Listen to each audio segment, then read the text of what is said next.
Chapter 7, The Minister's Eulogy. When Hermione woke up, Malfoy was gone. It was the first thing she noticed. As she squinted through the cave's entrance at a brilliant blue sky, just the size of a galleon, she realized there was no longer a figure huddled near the opening. No transfigured pillows. No sheets. No tall body facing away from them, as if sulking. She got to her feet in seconds. No, she thought, hurrying to the entrance without waking Harry or Ron. He couldn't have left. The thought of the map and the cloak crossed her mind, but she had curled up with the beaded bag still in her pocket to protect the diadem. She checked. The bag was still there. So he hadn't taken anything. Hermione stuck her head out of the cave. Hogsmeade was about 15 minutes away, down a winding, rocky path. She could already see people moving in the streets. The funeral would start later that morning. But Malfoy was nowhere in sight. He's just gone for a walk, she told herself. That's all. He went further into the mountains to clear his head. It didn't feel convincing. He'd wanted to leave ever since they arrived the day before. Maybe his worry for his parents had grown overnight, enough for him to go off and look for them himself. It wasn't impossible. He'd betrayed Voldemort for their sake, Malfoy. She called softly, not wanting her voice to carry too far. She wasn't sure if sound echoed in these hills. Malfoy, are you there? The only answer was the wind. Hermione was about to turn back when a low voice spoke. Why, Granger? Afraid I ran off and gave you away? She let out a breath and turned toward the voice. It's good you didn't. That would have been stupid. Yeah, I know. That's why I'm still here. Malfoy's disillusionment charm faded, revealing him from the ground up, robes wrinkled from sleep, hands holding a dark wand, his narrow shoulders slumped against a boulder. As his face reappeared from pointed chin to pale blonde hair, she stared at him a second too long, frowning. Something about him seemed different. Less familiar, back at Hogwarts, his face. His entire presence had been a symbol of everything she disliked. But now she saw the scrape on his temple, the one he got when he knocked her down, and instead of just seeing the wound, she remembered the impact.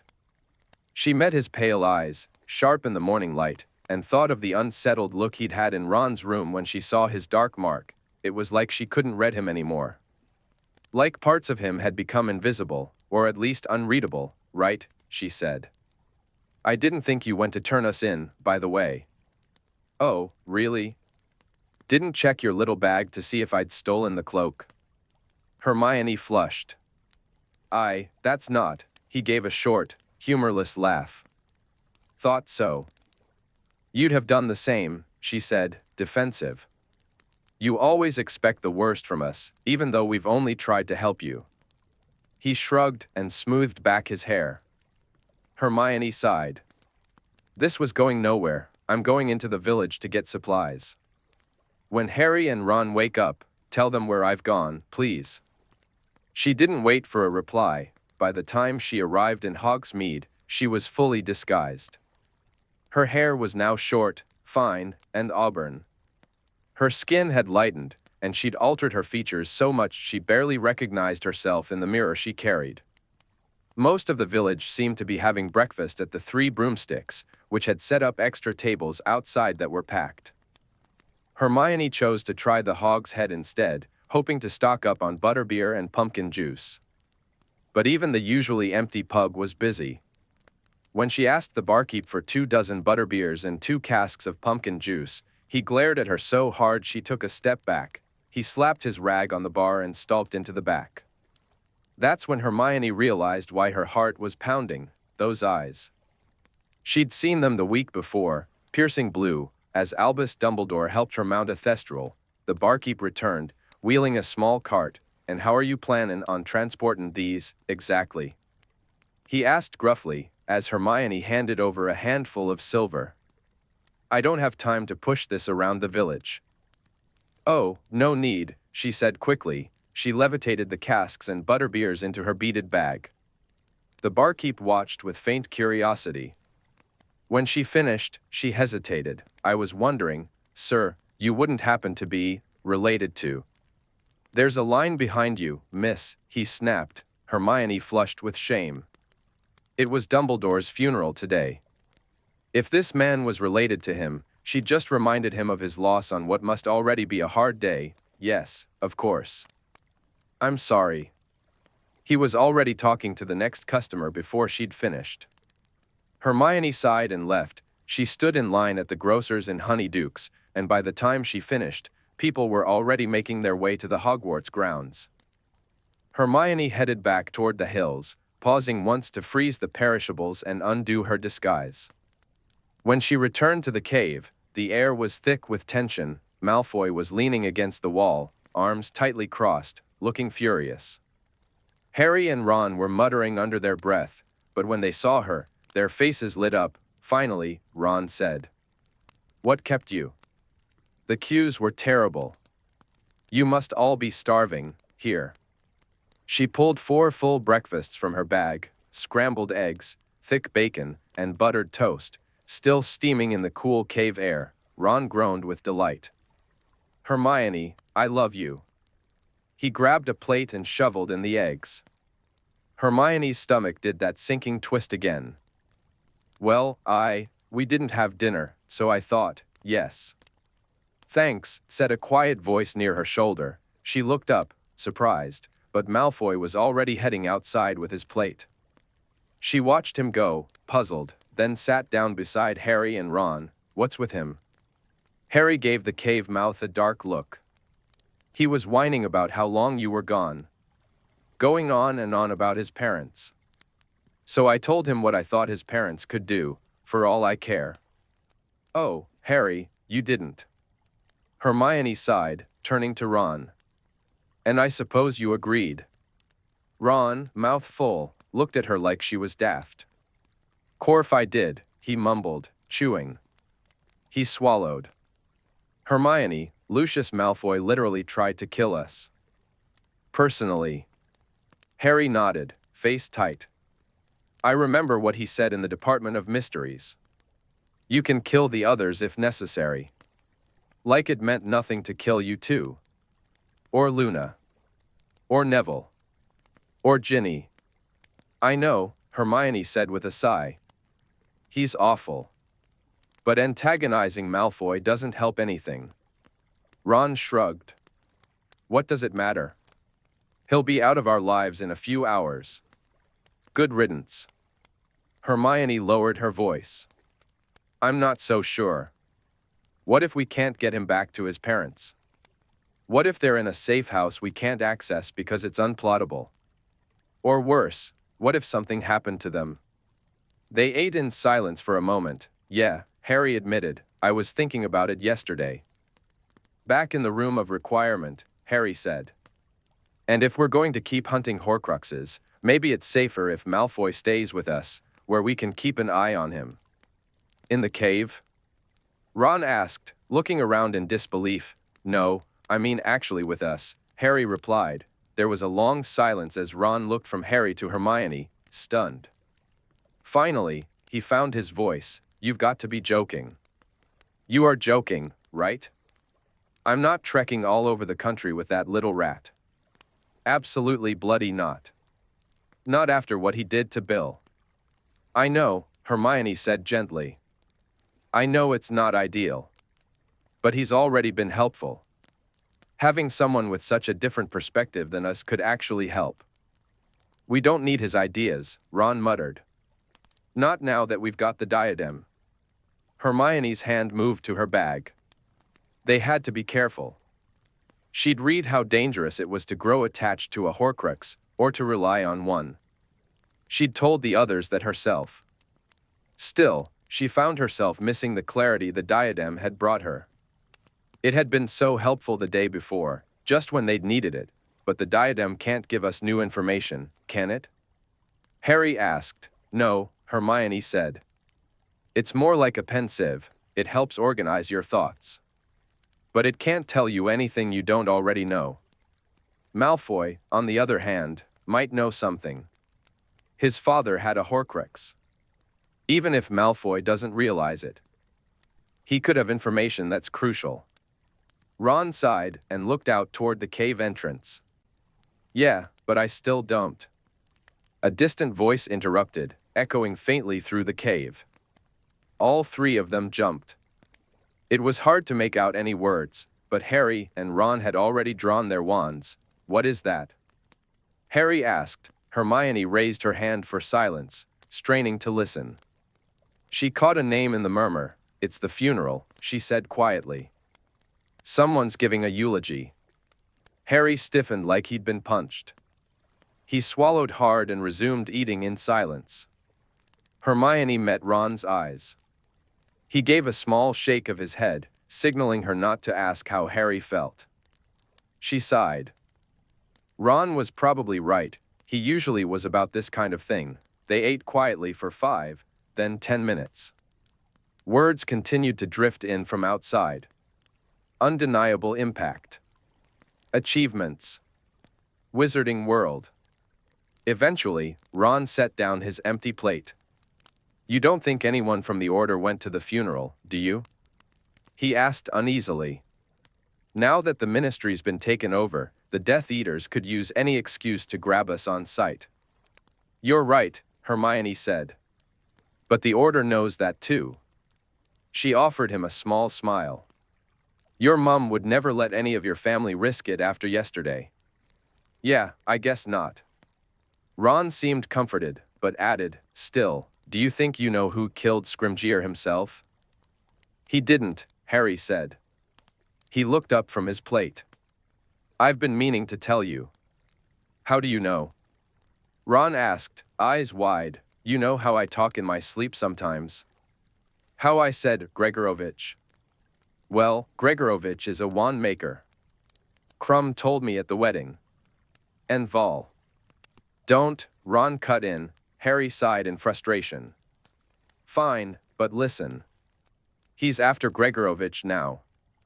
I don't know where Gregorovitch is, but he's not in Britain. Hermione felt her heartbeat quicken. Are you saying? Your scar showed you this? Harry didn't meet her eyes. That was answer enough, but the connection was supposed to be closed. You're not supposed to see him anymore. That's not important, Harry said. Impatient. Hermione, he's after wand makers. That means something. The night I left Privet Drive, the night we thought you were gone, I saw him. I fought him again. My wand did something strange. It cast a spell without me. It beat him. And later, he tortured Ollivander. He was furious. But don't you see? He has Ollivander now, and he's going after Gregorovitch. I don't. Hermione felt overwhelmed. First of all, your wand couldn't have cast a spell on its own. That's just not, I'm telling you it, you three. They looked up. Malfoy stood at the cave's mouth. What? Ron snapped. Malfoy jerked his head toward the exit. You'll want to hear this. Harry, Ron, and Hermione exchanged looks, then stood and followed him outside. From the path near the cave, they could see the crowd across the Hogwarts grounds, a sea of black robes. A voice rang out clearly over the lake, not the same one from earlier. That had been wheezy and old. This voice was younger, stronger, and oddly nasal. Assure you that Dumbledore's supposed conflicts with the Ministry were invented by opportunistic reporters. Prior to his death, we were working closely with him to ensure the safety of the wizarding world. What? Harry hissed. Show, Hermione said. Devoted headmaster that Albus Dumbledore was, the voice continued, he believed the safest choice for our children was a mandatory attendance policy at Hogwarts. There, they can be protected by capable teachers, along with ministry-regulated enchantments and wards. In the coming weeks, the Ministry will send registration forms to every household. They will request basic information to ensure every child in Wizarding Britain is accounted for. Malfoy made a low noise in his throat. Hermione glanced at him, but his eyes were fixed on the front row of the funeral. Moreover, the speaker went on, "We regret having to deliver such news on a somber day, but the ministry's duty is to act swiftly in dangerous times. Our investigation has confirmed that Albus Dumbledore did not die by accident. He was killed by the killing curse." A low stir rippled across the lake. Though the crowd's voices weren't magically amplified, Hermione could still hear the shock and confusion, while the speaker repeated, "We have limited information about the events of that night. We do know that Albus Dumbledore was accompanied by Harry Potter, an unstable young man, associated with mysterious deaths and supposed accidents for years." Hermione let out a strangled noise. "No," Ron exploded. "What?" Harry stood as stiff as a statue. Hermione rounded on Malfoy. "Who was that? Who's speaking?" "Pius Thicknesse," Malfoy said flatly. "He used to run the Department of Magical Law Enforcement. Looks like he's the new Minister for Magic." Thicknesse kept talking. "Famous for reappearing after the Triwizard Tournament holding the body of Cedric Diggory. Potter was also involved in the death of Hogwarts Professor Quirinus Quirrell, and in the permanent memory loss of another, celebrated author Gilderoy Lockhart. These incidents are particularly disturbing, considering Potter was just 11 and 12 years old at the time. At 15, Potter and several accomplices illegally broke into the Ministry of Magic to steal a classified and valuable artifact. That break-in involved several known Death Eaters and resulted in the death of the posthumously exonerated Sirius Black. We believe Potter staged a similar attack on the Ministry as recently as this week. Only a few months ago, he was nearly expelled from Hogwarts for using a violent dark curse on a fellow student, an attack that nearly resulted in another death." Hermione's nails dug into her palms. Were they talking about the Sectum Semper curse? How did they even know about? Ron began. "Snape," Harry said flatly. "Snape told them everything. How to spin it. All of it." He gave a short, bitter laugh, devoid of any humor. "It's a pretty solid case against me, isn't it?" Hermione was shaking with anger. She could barely breathe. How dare they use Sirius's death against Harry? Or Cedric's? After everything Harry had gone through, everything he'd survived, they dared twist it like this? "Harry," she said, her voice trembling, "no one with any sense will believe," but the speech was over, and Harry was already turning away. "Come on," he muttered. "We're wasting time." Ron and Hermione exchanged a look. "I'll talk to him," Ron said quietly, before jogging after Harry into the cave. Hermione stayed back, her fists still clenched. She wouldn't be much comfort to Harry right now. She was too furious. Too raw. And she knew, deep down, that plenty of people in that crowd would believe every cruel word Thicknesse had said. Beside her, Malfoy stood silent, still watching the funeral across the lake. The service had ended. A long, white shape had appeared at the front of the crowd. It was a tomb, gleaming, magnificent, made of marble and glowing under the summer sun. Even from this distance, Hermione could see how beautiful it was. She stared at it, and her anger shifted, twisting into something else. Something that ached. She wished so desperately that things had been different. That she'd urged the Thestral forward fast enough to save Dumbledore. That Scrimgeour had held on for just one more day. That they could be sitting in that crowd, saying goodbye like everyone else. She wished the road ahead didn't look so long. So cruel. Then, from across the water, a sound broke the silence. High and tuneful. The cry of a phoenix. Majestic and filled with grief. Or maybe it was majestic because of that grief. The ache of it unfolded inside her like a flower, or like a bruise that bloomed all at once. As the song soared above the lake, something red and gold streaked through the sky. Fawkes. His trail burned across the blue like a firebrand. Hermione's breath caught in her chest. She watched it fade, the last bright piece of the Hogwarts she'd loved so much. She thought of her parents' excited faces in Diagon Alley. Of her four-poster bed in the girls' dormitory. The dusty smell of the library. Harry and Ron laughing with her under the trees. Her cheeks were suddenly hot and wet. She was making small, broken sounds. Malfoy turned halfway toward her. But she didn't bother hiding her face. None of this was something to hide. She wrapped her arms around herself and held it in, felt her ribs press against her heart, her body containing it all.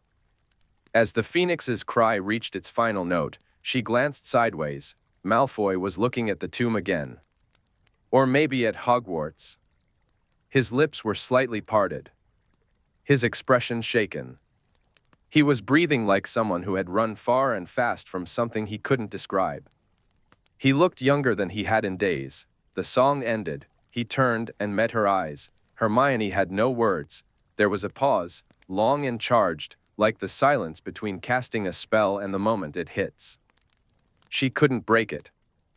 She only nodded. Just a little. And he did too. 5 minutes later, they apparat with the others. Hermione knew they would never speak of that moment again. It was sealed away, like everything else in the past. Crack. They arrived in a small but richly furnished office. 2 identical desks were piled high with papers, and behind them, 2 identical redheads leapt to their feet. Draco turned toward the windows and flicked his wand. The curtains slammed shut.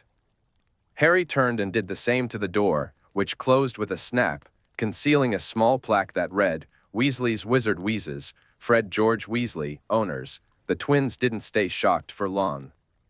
They launched themselves at Ron, hugging him tight. Then they moved to Harry and Hermione, clapping them on the back and checking them over for injuries. They gave Draco a glance. A reluctant nod. He nodded back, still looking dazed from the phoenix's cry. You 4 look all right, George said, sounding impressed. Got away from the wedding, then? Didn't you? Ron asked. We stayed, Fred said. Didn't want to leave the family. But they're all fine. The Death Eaters saw the ghoul, George added. You did a good job on it. They didn't want to get within 10 feet of the thing. Absolutely revolting. Cheers, Ron said. What about everyone else? Hermione asked anxiously. Her face was blotchy, her eyes still red. They interrogated us all, Fred said. 4 hours. At the look on her face, he added quickly, nothing brutal. Lots of threats. George got smacked for mouthing off, but he earned it. George grinned. In my defense, the guy did look like a hairless cat mated with a potato. Finally, Draco spoke. What about my parents? Did they go to Shacklebolts? Shacklebolts? Fred repeated. Malfoy, the Death Eaters saw Kingsley flying with me the night we got Harry out.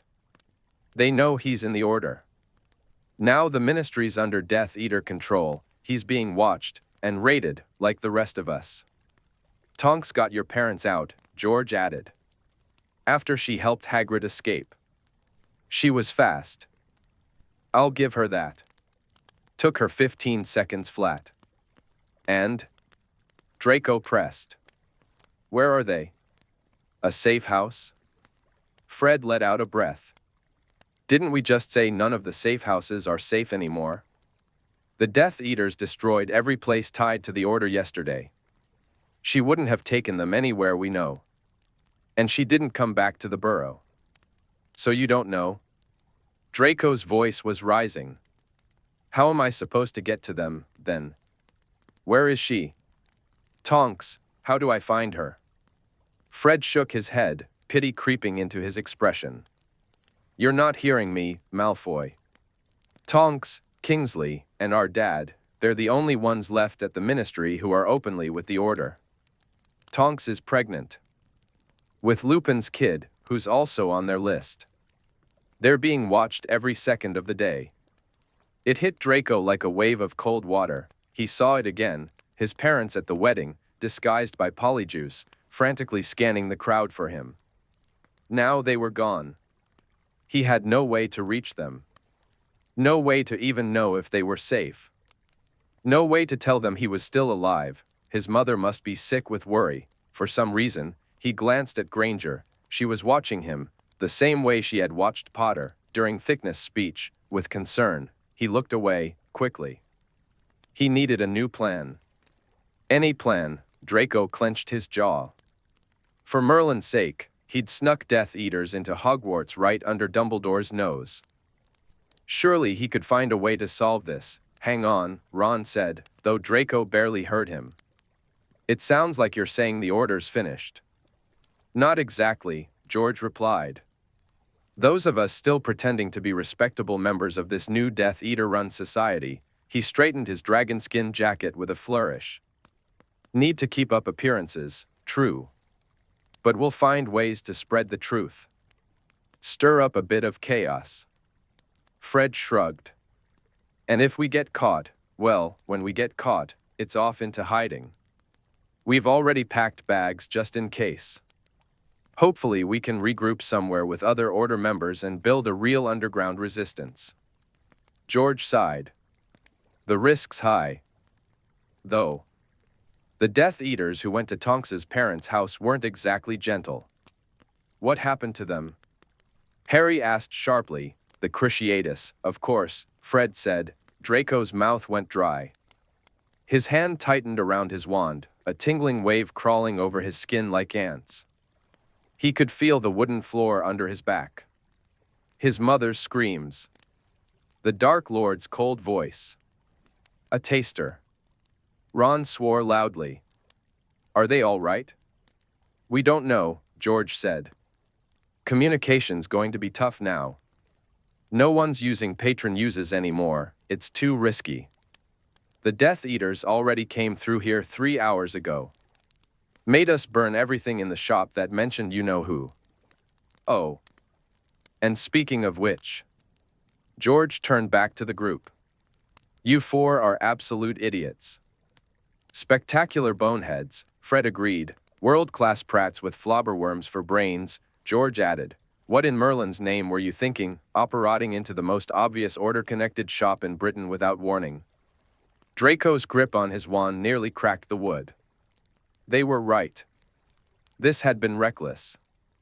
From now on, they'd need to apparate under Potter's cloak, or disillusioned at the very least. The thought unsettled him.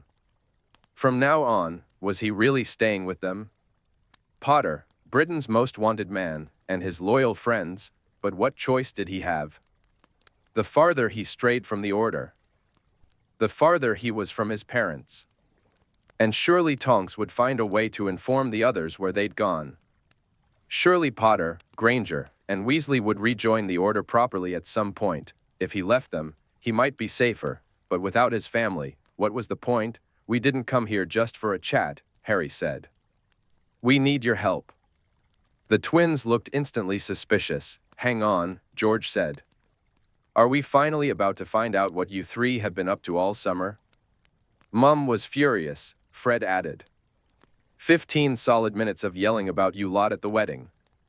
Thanks for that, by the way, George said with a grin. Good distraction from the fact that we transfigured the cake topper into a happy 78th birthday candle. Ron snorted. Harry didn't smile. Sorry, but we can't tell you. It's safer if you don't know. Safer for us? Fred said indignantly. We're 2 years older than you three. Well, he glanced at Draco. You four. We're not trying to act like stoic heroes, Ron said quickly. We're doing what Dumbledore told us. The twins exchanged a long look and sighed, almost in unison. Fine, said Fred. What do you need? Asked George. The Scavengers Guild, Harry said. Where can we find them? The what? Fred looked baffled. What for? We're. Harry glanced at Ron and Hermione. Trying to find something. If you want shady magical junk, George said, just ask Mundungus. They can't, Fred cut in. He's to sap, Mundungus.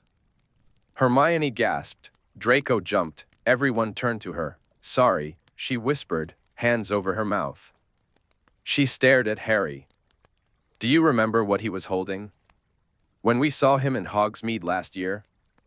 Draco had no idea what she meant, but both Ron and Harry were staring at her in shock. Harry snapped back to the twins. "How do we find Mundungus?" "That's what I was trying to say," Fred said, exasperated. "He's gone. Disappeared. No one's seen him since we pulled you out of Privet Drive last week. He was supposed to deliver to us Monday. And again on Wednesday. Never missed a delivery before." "Cowardly git," George muttered. "And profitable git," Fred added. "He can't be gone," Harry said, panicking. "Where would he go?" Fred shrugged. "No idea. Probably abroad." "Abroad?" Harry echoed. "Yeah," George said. "But it makes sense, doesn't it? He ran the night we got you out. Probably thinks we suspect he's a traitor." "He could be," Fred added darkly.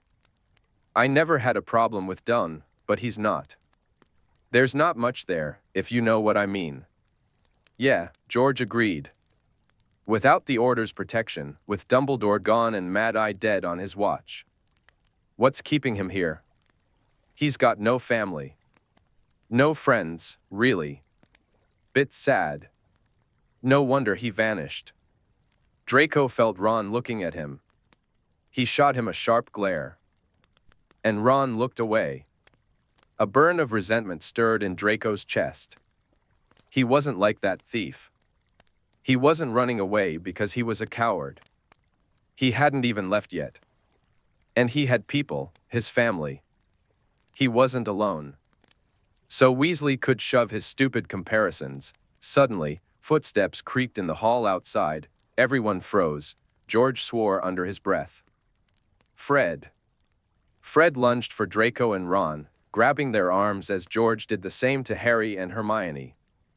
With a sharp crack, they disapparated. They reappeared in another room, same shape and size, same dark wood paneling. Probably somewhere else in the building. It looked like a parlor, full of gaudy furniture bought by someone with too much gold and no taste. Photos of Weasleys lined the walls. This was the twins' flat. "What are you doing?" Ron asked, wide-eyed. "Why bring us here?" Fred was scribbling quickly with a peacock feather quill. George dragged a trunk down from a wardrobe and handed Ron a scarlet cloth bundle. "We're telling you, it's not safe here," Fred said urgently. "Anyone could have been out there." He thrust the parchment into Harry's hand. "This is how to find the Scavengers Guild." George shoved the bundle into Ron's arms. "Our tent. We were going to use it ourselves, but we'll get another. Take this one and get out of Diagon Alley." "Out of London," Fred added firmly. "Thanks, you too," Harry said. "We owe you." Draco heard the sound of footsteps on the stairs nearby. He moved quickly to link arms with Harry and Hermione. Ron looked like he wanted to say something, maybe hug his brothers, but the twins both stepped back. "Go," Fred whispered. "Now," George echoed. Ron's voice cracked. "See you soon." Draco took Granger's arm, Ron took Potter's, and there was a knock on the door just as they vanished with a crack. They landed in a forest clearing and let go of each other's arms. "I'm sure that wasn't anything dangerous," Potter said quickly to Weasley. "When have you ever heard a Death Eater knock?" "Yeah," Weasley said, nodding. "Yeah. I know, mate. It's all right." "Where are we?" Draco asked. Scanning the glade. "Is this the forest where they held the Quidditch World Cup?" "Yes," said Granger. She was already walking a wide circle around the clearing, flicking her wand and creating shimmering patches in the air like heat waves. Draco shifted, uncomfortable. Why had she brought them here? Was she trying to remind him of the night they'd first really met, when his father had marched in the woods? He could barely remember what they'd said back then. Mostly, he remembered watching from the trees, hearing people scream as their tents were blown away. At the time, he thought he'd felt excited or amused. But now he realized what he'd really felt was safety. Other people were in danger. But not him. He was tucked away in the shadows, protected. Even if the marchers saw him, he was a Malfoy. They would have passed him by, maybe even nodded in respect. He had been above danger. Why are we here? He asked. Something must have shown in his voice, because Granger glanced over her shoulder. No reason, she said. It was the first place I thought of. Why? What did you think? Just asking. Her eyes narrowed. Keep squinting at me like that, Granger, he said, and I might start mistaking you for that hideous cat of yours. Not your best line, Malfoy. She turned back to her enchantments. Losing your touch? Oh, forgive me for not being at my sharpest after a night in a cave. He muttered. She actually laughed. Clear and bright. He couldn't remember ever hearing her laugh like that before, especially not at something he said, witty. She repeated. Is that what you think you are, normally? Well, I'd forgive you for not recognizing wit. You don't spend much time with the sharpest tools in the shed.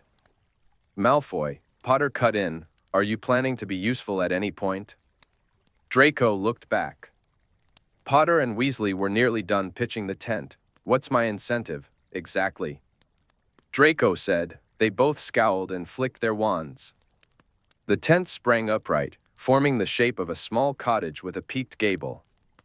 The fabric was crimson silk, clearly expensive. But in typical Weasley fashion, it was tasteless.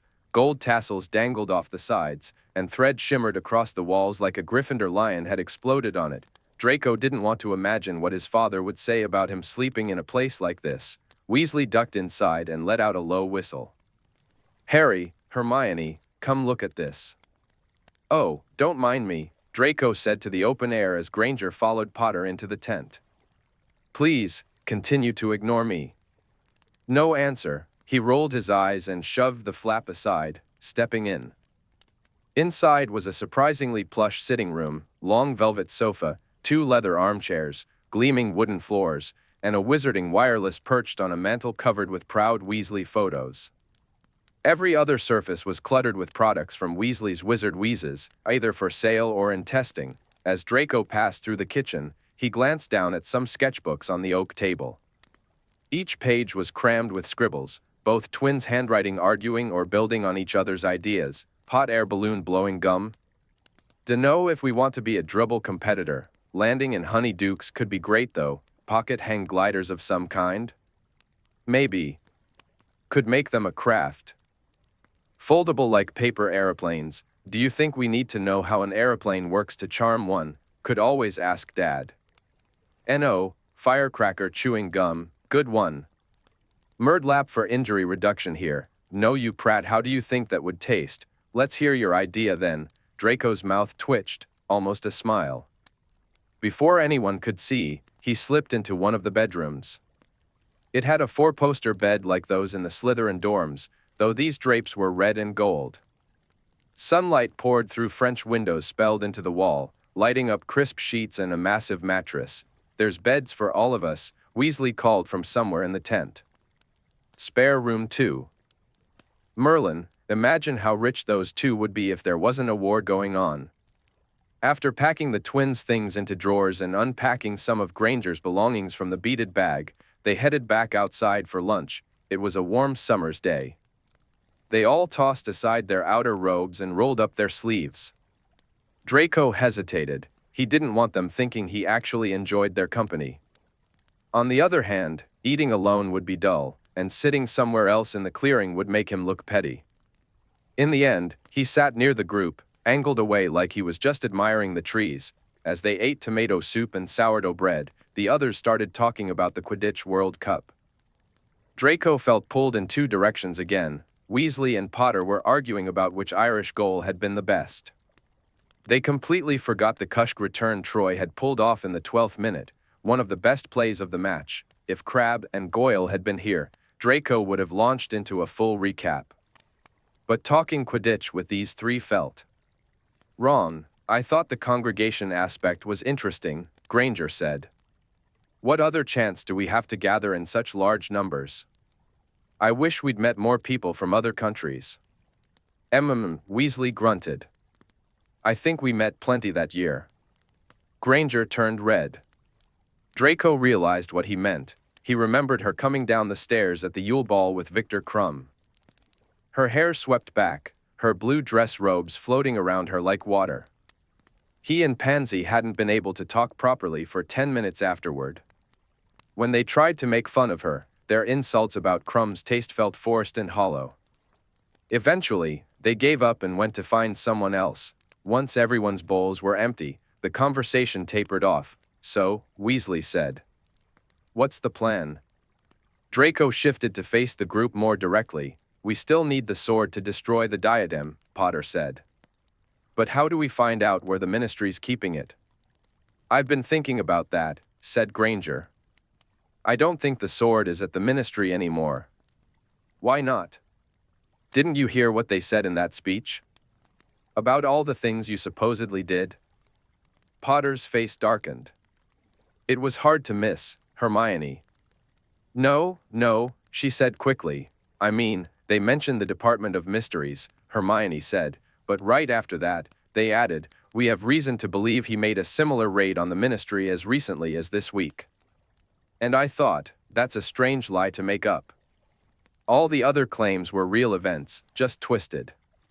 But what if that one wasn't made up? What if something was actually stolen from the Ministry this week, something tied to you? Draco stared at her in disbelief. Memorizing textbooks was one thing. Did Granger really remember every word anyone said? "But that's even worse," said Ron. "If someone nicked the sword and we don't know who, that puts us even farther from finding it." Draco shook his head. "Better that than the Dark Lord having it." "Oh, yeah," said Ron. "And how do we know it wasn't a Death Eater who took it?" "I don't think so, Ron," Hermione replied. "If a Death Eater had it, Thicknesse wouldn't have sounded worried, would he?" She bit her lip. "I think Malfoy's right. Maybe we're farther from the sword, but at least it's not about to become another Horcrux." "That's something." "Is it, though?" Ron said. "It's a nice theory, Hermione, but it's not proof, is it?" "No, it's not," Harry said. "You'd better hope she's right," Draco added. "Otherwise, what's your alternative? Storm the Ministry and do exactly what they just warned everyone you'd do?" Harry glowered. "We could figure out a way." Draco shrugged. "Yeah, sure. And how long would that take? A month? If the Death Eaters haven't realized Dumbledore's things are sitting around the Ministry yet, the funeral definitely reminded them. If the sword's there, it'll be gone by tomorrow. "We could use the diadem," Hermione said. They all fell silent, glancing toward her beaded bag lying in the grass. When no one objected, she reached inside and pulled out the diadem, then placed it on her head. Like before, the tension on her face eased instantly. Draco couldn't help but wonder if Rowena Ravenclaw had placed a glamour charm on it, too, because with the delicate silver tiara resting on her brow. Eyes closed and hair glowing in the sun, Hermione looked again like she had at the Yule Ball. "Any brainwaves?" Ron asked. Hermione didn't answer right away. Another minute passed. Finally, she opened her eyes. "I don't think we're missing anything. No obvious connections. No shortcuts like basilisk fangs. As for getting into the Ministry, most of the ideas I have would take both polyjuice and a lot of planning. Our best bet really might be that someone else already took the sword." "Great," Ron muttered, lying back on the grass and staring up at the clouds. "That speech," Harry said, frowning. Some parts were strange. Mandatory attendance at Hogwarts? What was that about? Demographic information, Draco said. They all looked at him. They said the registration forms would include basic demographic information, he went on, plucking blades of grass from the ground and pulling them apart. That means blood status. If you tick half-blood, there'll be places to list your parents' blood statuses. And if you tick Muggleborn, well, they'll know, won't they? He looked up. The others were staring at him. What? He snapped. Harry and Ron looked away. Hermione didn't. She wore that same curious, surprised expression she'd worn when she saw his mark. As if she was surprised he hadn't hurt her, to his immense irritation, Draco felt heat creep up his neck. He sneered at her, not because he meant it, but because he needed something to do with his face. He looked back down at the grass and ripped it up even harder. Did you hear them planning this? Harry asked. Last year? Draco let out a sharp, humorless laugh. The question actually helped release some of the tension in his chest. God, Potter.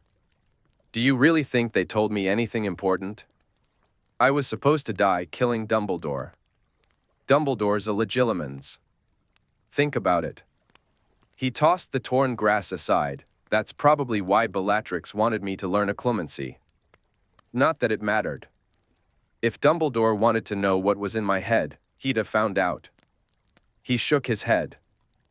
It was ridiculous, now that he thought about it. Dumbledore could have scanned his thoughts at any time. Why hadn't he? Then how'd you know about the forms? Ron asked. Draco shrugged. Because that's what demographic information means. It's a euphemism. People mean blood status when they say that. I've never heard that, said Ron. Draco raised an eyebrow. Yeah, well, you wouldn't exactly move in the right circles to hear it, would you, Weasley? Good, Ron shot back. Draco sighed. Merlin, he was exhausting, and once they have that information... Harry asked. What'll they do with it? You tell me, Potter. They're making a list. I don't know what they'll do. But I wouldn't want to be on it. Would you? Harry and Ron both looked at Hermione. I don't think it matters terribly for me, she said. I'm already on the run with Harry Potter. Harry laughed. Fair enough, said Ron, visibly relaxing. Hermione, Harry said suddenly, you're still wearing the diadem. Her hand rose to touch it. And? I don't think we should wear it more than we have to. Harry, I feel fine. If there were a curse, it would have activated right away. We don't need it right now, Ron added, eyeing the diadem uneasily. Just put it away, would you? I don't. Draco reached out and pulled the diadem from her head. The moment it left her, her shoulders dropped and her expression filled again with worry. She blinked rapidly, like she'd just been shaken out of a dream, and gave Draco a sharp look. You didn't have to do that, she snapped, snatching it from his hand. Draco said nothing as she placed it carefully back in the bag. Too carefully, he thought. Harry hadn't noticed. He was scanning the parchment Fred had given him. If we don't have a lead on the sword, we should follow this one for the locket, he said. Looks like the Scavengers Guild comes to Diagon Alley once a month, at the new moon. He looked up at the sky. A quarter moon hung overhead, so it won't be there for a few weeks. But Fred gave us a password to get into the back rooms to talk to the scavengers themselves. He says bring gold if we want information, they like to haggle.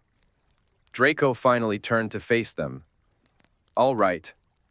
Since I seem to be stuck on this quest until I find out where my parents are, you might as well tell me what you know. How did you even hear about these Horcruxes? What was that cave you were talking about yesterday? The three of them exchanged a look. All right, Harry said. We don't have a lot of information, but, no, Ron said suddenly. All eyes turned to him. Look, I'm sorry, he said. But Harry, I don't think we should tell him any more. And Malfoy, once we know where your parents are, I think you should agree to let us perform a memory charm. Draco straightened. Excuse me? You heard me. That way you can go into hiding, and you won't be tempted to bring any of this to you-know-who. I know, Ron said. Dumbledore told you that you couldn't go back because you didn't finish your job. But Dumbledore's dead now. It doesn't matter as much that you didn't kill him. Maybe you know who would still take you back. Ron, Harry muttered, clearly uncomfortable. Are you trying to convince him? No, I'm not. But that's how he's thought his whole life. He's stayed with us so far because it's been convenient. He doesn't care about destroying Horcruxes. He doesn't care about fighting Death Eaters, or what they stand for. Do you? Ron asked. Turning to Draco, Draco was blindsided. He opened his mouth, but no words came. See? Ron said. He won't even say it. He won't even lie to save himself. Ron, Hermione said quietly, I don't know if you're being fair. I'm not being fair. To him? We know how you know who treats the Death Eaters, Hermione said. You know how he treats them. If you'd had that kind of loyalty pounded into you your whole life, but it hasn't been drummed into him, Ron snapped. It's what he's chosen. His whole life. Look at how he treats Hagrid. Remember 4th year?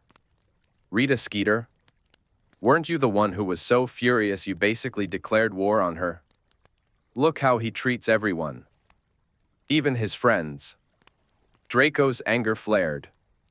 How do you know how I treat my friends? He snapped. It was surreal. Ron talking like he wasn't even there. And now bringing up them. People Draco might never see again. Who thought he was buried in a coffin somewhere, because we've got eyes and ears, Ron shot back.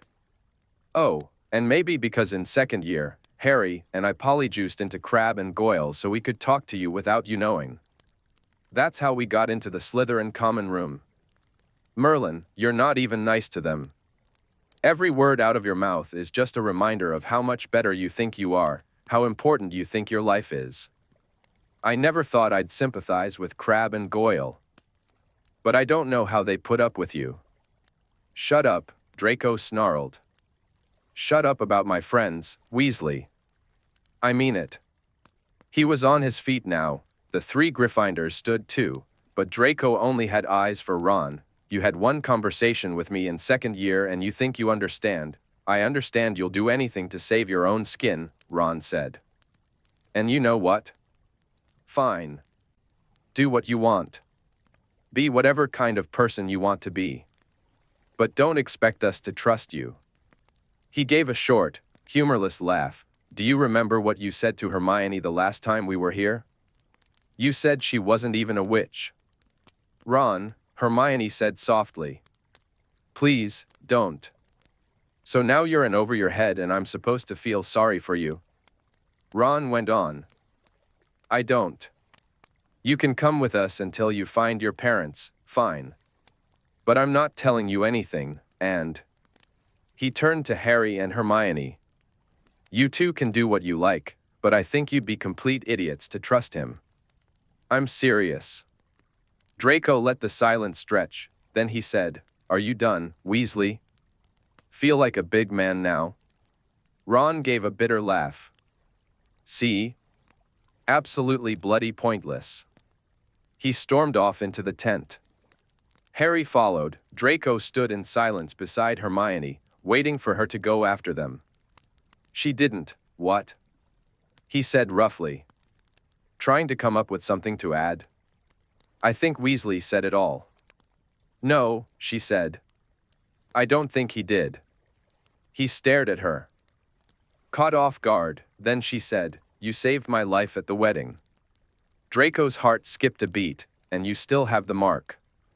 You could have brought you-know-who here. I think he might have even forgiven you, if you gave him Harry. But you didn't. Why is that? Draco looked up at the blue sky, longing suddenly to be alone. Or better, with his parents, people who would know how to answer these questions without needing explanations. People who wouldn't ask, Hermione sighed. That's what I was trying to tell him. It's not just incriminating questions that are hard to answer. Granger, I don't need your charity, Draco snapped, but even as he said it, he didn't know why. She hadn't spoken like Ron. She hadn't attacked him, he'd done it again, just like that morning in the mountains. Accused her of suspecting him. Like he was trying to make her act like Ron. Trying to force her to say she would never trust him. Never even see him. I'm sorry, he said suddenly. I didn't. I don't know why I said that. She looked at him. He realized he'd never apologized to a Gryffindor before. Maybe not to anyone at school. He pushed his hair from his face. It was getting too long, silver strands glowing at the edges of his vision. Do your parents know what you're doing? He asked. Do they know you're putting that thing on your head, not even knowing if it could kill you? Don't you think the Death Eaters will come after them the second you're spotted with Potter? Of course they will, Hermione said. That's why I've sent them away. That's... What? She looked down at her shoes, weighing the beaded bag in her hand. I modified their memories. They're in Australia. If I don't break the charm, they won't come back. They'll be safe there. But, you said they were on holiday. When we were in your house, you said, I lied, Malfoy. He groped for words. How could you? Because I had to, obviously. You didn't have to. You could have left. Gone with them. And what, leave everyone else here to suffer through this? Her voice rose. Harry and Ron. Every other Muggle born in the country. When this quest could end it? Yes, Draco thought. That's what you do. You pick what matters and leave the rest behind. She shook her head. Just stay away from Ron for a while. He takes time to cool off. I'm going to go talk to him. She paused at the tent flap, then ducked inside without looking back.